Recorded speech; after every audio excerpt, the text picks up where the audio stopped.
ಯಾದಗಿರಿಯಲ್ಲಿ ವರುಣನ ಆರ್ಭಟಕ್ಕೆ ಜನ ಕಂಗಾಲಾಗಿ ಹೋಗಿದ್ದಾರೆ. ತಡರಾತ್ರಿ ಸುರಿದ ಭಾರೀ ಮಳೆಗೆ ಅವಾಂತರಗಳೇ ಸೃಷ್ಟಿಯಾಗಿದೆ. ಕೆರೆ ನೀರು ಹರಿದು ಯರಗೋಳ ಸೇತುವೆ ಮುಳುಗಡೆಯಾಗಿದೆ.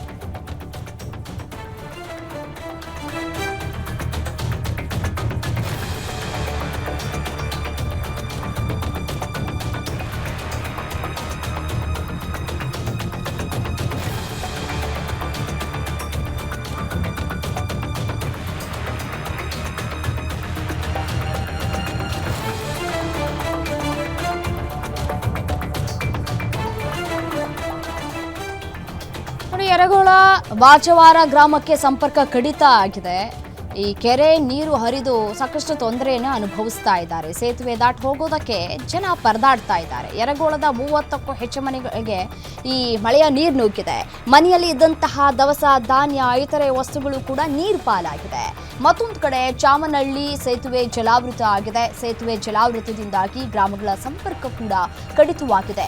ಸೇತುವೆ ಎತ್ತರವಾಗಿ ನಿರ್ಮಾಣಕ್ಕೆ ಗ್ರಾಮಸ್ಥರು ಆಗ್ರಹಿಸ್ತಾ ಇದ್ದಾರೆ. ಪ್ರತಿ ಬಾರಿ ಮಳೆ ಬಂದಂತಹ ಸಂದರ್ಭದಲ್ಲಿ ಇದೇ ರೀತಿಯಾದಂತಹ ಸನ್ನಿವೇಶಗಳು ಸೃಷ್ಟಿಯಾಗ್ತಾ ಇದೆ, ಸಮಸ್ಯೆಗಳನ್ನು ಎದುರಿಸ್ತಾ ಇದ್ದೇವೆ ಅಂತ ಹೇಳಿ ಆ ಭಾಗದ ಜನ ಹೇಳ್ತಾ ಇದ್ದಾರೆ. ಸ್ವಲ್ಪ ದಿನ ಬಿಡುವನ್ನ ಕೊಟ್ಟಿದ್ದಂತಹ ಮಳೆರಾಯ ನಿನ್ನೆ ರಾತ್ರಿ ಆಲ್ಮೋಸ್ಟ್ ಎಲ್ಲ ಭಾಗದಲ್ಲೂ ಕೂಡ ಮಳೆಯಾಗಿದೆ. ಅತಿ ಹೆಚ್ಚು ಮಳೆಯಾಗಿರುವಂತಹ ಭಾಗ ಯರಗೋಳ ಸೇತುವೆ ಮುಳುಗಡೆ ಆಗಿರುವುದನ್ನು ದೃಶ್ಯಾವಳಿಗಳಲ್ಲೂ ಕೂಡ ಗಮನಿಸ್ತಾ ಇದ್ರಿ. ಈ ಕಡೆಯಿಂದ ಆ ಕಡೆ ಕೂಡ ಹೋಗೋದಕ್ಕೆ ಸಾಧ್ಯವಾಗ್ತಾ ಇಲ್ಲ, ಆ ಕಡೆಯಿಂದ ಈ ಕಡೆಗೂ ಕೂಡ ಜನ ಬರೋದಕ್ಕೆ ಸಾಧ್ಯ ಆಗ್ತಾ ಇಲ್ಲ.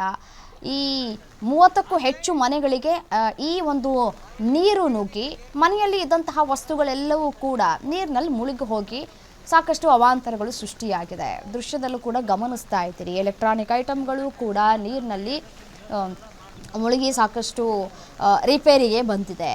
ಮತ್ತು ದವಸ ಧಾನ್ಯಗಳೆಲ್ಲವೂ ಕೂಡ ಹಾಳಾಗಿದೆ.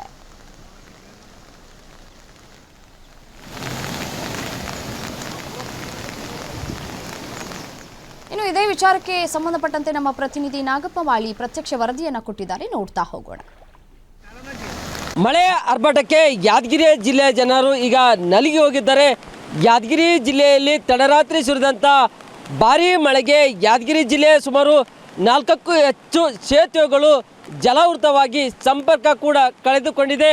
ಪ್ರಮುಖವಾಗಿ ಯಾದಗಿರಿ ತಾಲೂಕಿನ ಏನು ಚಾಮನಹಳ್ಳಿ ಗ್ರಾಮದ ಹೊರಭಾಗದಲ್ಲಿರುವಂಥ ಸೇತುವೆಯು ಕಳೆದ ರಾತ್ರಿ ಸುರಿದಂಥ ಭಾರೀ ಮಳೆಗೆ ಈಗ ಸೇತುವೆಯು ಸಂಪೂರ್ಣವಾಗಿ ಜಲಾವೃತವಾಗಿ ಸಂಪರ್ಕ ಕೂಡ ಕಳೆದುಕೊಂಡಿದೆ. ಪ್ರಮುಖವಾಗಿ ಈ ಸೇತುವೆಗೆ ಹತ್ತಿಕುಣಿ ಜಲಾಶಯ, ಸೌದಾಗರ್ ಜಲಾಶಯ ಸೇರಿದಂತೆ ವಿವಿಧ ಹಳ್ಳ ಕೊಳ್ಳದ ನೀರು, ಅಪಾರ ಪ್ರಮಾಣದ ನೀರು ಹೆಚ್ಚಿನ ಪ್ರಮಾಣದಲ್ಲಿ ರಭಸವಾಗಿ ಹರಿದು ಬಂದ ಪರಿಣಾಮವಾಗಿ ಈ ಸೇತುವೆಯು ಜಲಾವೃತವಾಗಿದ್ದೆ. ಏನು ಚಾಮನಹಳ್ಳಿಯಿಂದ ಚಾಮನಹಳ್ಳಿ, ಓರಿಂಚೆ, ಅಲ್ಲಿಪುರ ಗ್ರಾಮದ ಜನರು ಈ ಸೇತುವೆ ಮೂಲಕವೇ ಯಾದಗಿರಿ ಜಿಲ್ಲಾ ಕೇಂದ್ರಕ್ಕೆ ತೆರಳಲು ಏನಂತಂದರೆ ಇದು ಸಾಕಷ್ಟು ಅನುಕೂಲವಾಗಲಿದೆ. ಆದರೆ ಈಗ ಸೇತುವೆಯು ಜಲಾವೃತ ಪರಿಣಾಮವಾಗಿ ಇಲ್ಲಿನ ಜನರು ಸಂಪರ್ಕ ಕಳೆದುಕೊಂಡು ಈಗ ಯಾದಗಿರಿ ಜಿಲ್ಲಾ ಕೇಂದ್ರಕ್ಕೆ ತೆರಳಲು ಪರದಾಡ್ತಾ ಇದ್ದಾರೆ. ನಾವು ನೋಡಬಹುದು ಆ ಭಾಗದ ಚಾಮನಹಳ್ಳಿ ಭಾಗದ ಜನರು ಈಗ ಯಾದಗಿರಿ ಜಿಲ್ಲಾ ಕೇಂದ್ರಕ್ಕೆ ತೆರಳಲು ಹರಸಾಹಸ ಪಡುವಂತಾಗಿದೆ. ಯಾಕಂತಂದರೆ ಸಂಪರ್ಕ ಕಳೆದುಕೊಂಡ ಪರಿಣಾಮವಾಗಿ ಆಗ ಬೈಕ್ ಸವಾರರು ನೋಡ್ತಾ ಇರ್ಬೋದು, ಇಲ್ಲಿಗೆ ಬರೋದು ಕೂಡ ಸೇತುವೆ ದಾಟಲು ಸಾಧ್ಯವಾಗ್ತಾ ಇಲ್ಲ. ರಭಸವಾಗಿ ನೀರು ಕೂಡ ಹರಿದು ಬರ್ತಾ ಇದೆ. ಸೇತುವೆ ಎಡ ಹಾಗೂ ಬಲಭಾಗದಲ್ಲಿ ಕೂಡ ರೈತರು ಅಪಾರ ಪ್ರಮಾಣದ ಬೆಳೆ ಬೆಳೆದಿದ್ದಾರೆ. ಪ್ರಮುಖವಾಗಿ ಈ ಹಳ್ಳದ ನೀರನ್ನು ಅವಲಂಬಿಸಿ ರೈತರು ಹತ್ತಿ ಹಾಗೂ ಭತ್ತದ ಬೆಳೆ ಕೂಡ ಬೆಳೆದಿದ್ದಾರೆ. ಆದರೆ ಹೆಚ್ಚಿನ ಪ್ರಮಾಣದ ನೀರು ಈಗ ತಡರಾತ್ರಿ ಸುರಿದಂಥ ಮಳೆಯಿಂದ ಜಮೀನಿಗೆ ಅಪಾರ ಪ್ರಮಾಣದ ನೀರು ನುಗ್ಗಿದ ಪರಿಣಾಮವಾಗಿ ಈಗ ಹತ್ತಿ ಜಮೀನು ಸಂಪೂರ್ಣವಾಗಿ ಜಲಾವೃತವಾಗಿದೆ. ಅದೇ ರೀತಿ ನಾವು ದೃಶ್ಯಗಳನ್ನು ಕೂಡ ನೋಡ್ಬೋದು. ರೈತರು ಈ ಬಾರಿ ಉತ್ತಮ ಲಾಭದ ನಿರೀಕ್ಷೆಯನ್ನು ಇಟ್ಕೊಂಡು ಹತ್ತಿ ಹಾಗೂ ಭತ್ತದ ಬೆಳೆ ಬೆಳೆದಿದ್ರು. ಆದರೆ ಈಗ ತಡರಾತ್ರಿ ಸುರಿದಂಥ ಮಳೆಗೆ ಈಗ ರೈತರು ಮಳೆ ನೀರಿನಿಂದ ಈಗ ಕಣ್ಣೀರು ಹಾಕುವಂಥ ಪರಿಸ್ಥಿತಿ ಆಗಿದೆ. ಯಾಕಂತಂದರೆ ಕೈಗೆ ಬಂದ ತುತ್ತು ಬಾಯಿಗೆ ಬರೆದಂತಾಗಿದೆ. ದೃಶ್ಯಗಳನ್ನು ನಾವು ನೋಡ್ಬೋದು. ಅಪಾರ ಪ್ರಮಾಣದ ಬೆಳೆ ಕೂಡ ಹಾನಿಯಾಗಿದೆ.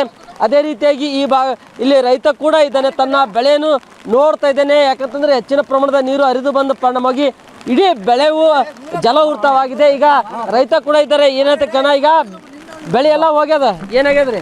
ಬೆಳೆ ಹೋಗ್ಯದ್ರಿ. ಓಟ್ ಹಚ್ಚೋಲ್ಲ, ಓಟ್ ಕೆಟ್ಟ ಹೋಗ್ಯಾವ್ರಿ. ಹತ್ತಿ ಓದ್ ನೀರು ಬಂದವ್ರಿ, ಕವಳ ಗದ್ದಿ ಕೆಟ್ಟವ್ರಿ. ಓಸು ಪೂರ 3-4 ಗದ್ದೆ ಅಗ್ರಿ ಹೊಲ ಕಳಸಾಲ ಗತ್ತವ್ರಿ ಸರ್. ಅಲ್ಲಿ ಪೂರ ಮಳೆ ಬಂದು ಅದು ಬಂದು ಓಟ್ ಲಾಸ್ ಆಗ್ಯದ್ರಿ ಸರ್. ಅದು ಪೂರ ರಸ್ತೆನೇ ಬಂದಾಗಿಬಿಟ್ಟದ್ರಿ ಇದು ನಿಮ್ಮ ಬೆಳೆ ಎಲ್ಲ ಬೆಳೆ ಓಟ್ ಹಾಳಾಗ್ಯದ್ರಿ ಇದು ಓಟ್ ಸಾಬ್ರ ಇದು ಅದೇ ಗದ್ದೆ ಓಸ್ ಮೋಟ್ರ ಕವಳೆ ನೆಲ್ಲು ಓಸ್ ಹತ್ತಿ ಓಸ್ ಕೆಟ್ಟವ್ರಿ ಇದು ಅದೇ ರೀತಿಯಾಗಿ ಇಲ್ಲಿ ಜನರು ಕೂಡ ಇದ್ದಾರೆ. ಯಾಕಂತಂದ್ರೆ ಚಾಮನಹಳ್ಳಿ ಆ ಭಾಗ ಕಡೆ ಹೋಗಲು ಕೂಡ ಸಾಧ್ಯವಾಗ್ತಾ ಇಲ್ಲ. ಈಗ ಇಲ್ಲಿ ಸ್ಥಳೀಯರು ಕೂಡ ಇದ್ದಾರೆ. ಏನಂತ ಕೇಳೋಣ, ಈ ಸೇತುವೆ ಮುಳುಗ್ಯಾದ, ಸೇತುವೆ ಎತ್ತರ ಮಾಡಬೇಕೆಂಬ ಡಿಮ್ಯಾಂಡ್ ಕೂಡ ಇತ್ತು.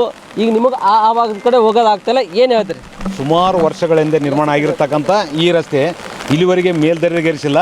ಈ ಜಾಸ್ತಿ 15 ದಿವಸದೊಳಗೆ 3 ಸಲ ತುಂಬಿ ಹರಿಲಕತ್ತದ. ಈ ಸೇತುವೆ ಕೆಳಭಾಗದಲ್ಲಿರ್ತ ನೀರು ಒತ್ತಿ ಕೊಟ್ಟು ಏನದ ಜಮೀನು ರೈತರ ಜಮೀನಿಗೆ ಹತ್ತಿ ಭತ್ತ ತೊಗರಿ ಎಲ್ಲ ಸಂಪೂರ್ಣ ಹಾಳಾಗ್ಯದ. ಇವತ್ತಿನ ದಿವಸ ಸೇತುವೆನೇ ಮೇಲ್ದರ್ಜೆಗೇರಿಸಕ್ಕಂಥ ಕೆಲಸ ಆಗಬೇಕಂತಕ್ಕಂಥದ್ದೇ ನಮ್ಮ ರೈತರದೆಲ್ಲ ಆಗ್ರಹ. ಇದು ಇಲ್ಲಿನ ರೈತರು ಹಾಗೂ ಸ್ಥಳೀಯರ ಆಗ್ರಹವಾಗಿದೆ. ಆದಷ್ಟು ಬೇಗ ಸಂಬಂಧಪಟ್ಟಂಥ ಇಲಾಖೆ ಅಧಿಕಾರಿಗಳು ಎಚ್ಚೆತ್ತುಕೊಳ್ಬೇಕು. ಅದೇ ರೀತಿಯಾಗಿ ಸೇತುವೆ ಕೂಡ ಎತ್ತರವಾಗಿ ನಿರ್ಮಾಣ ಮಾಡಬೇಕೆಂದು ಒತ್ತಾಯ ಮಾಡಿದ್ದಾರೆ. ನಾಗಪ್ಪ ಮಾಲಿ ಪಾಟೀಲ್, ಗ್ಯಾರಂಟಿ ನ್ಯೂಸ್, ಯಾದಗಿರಿ.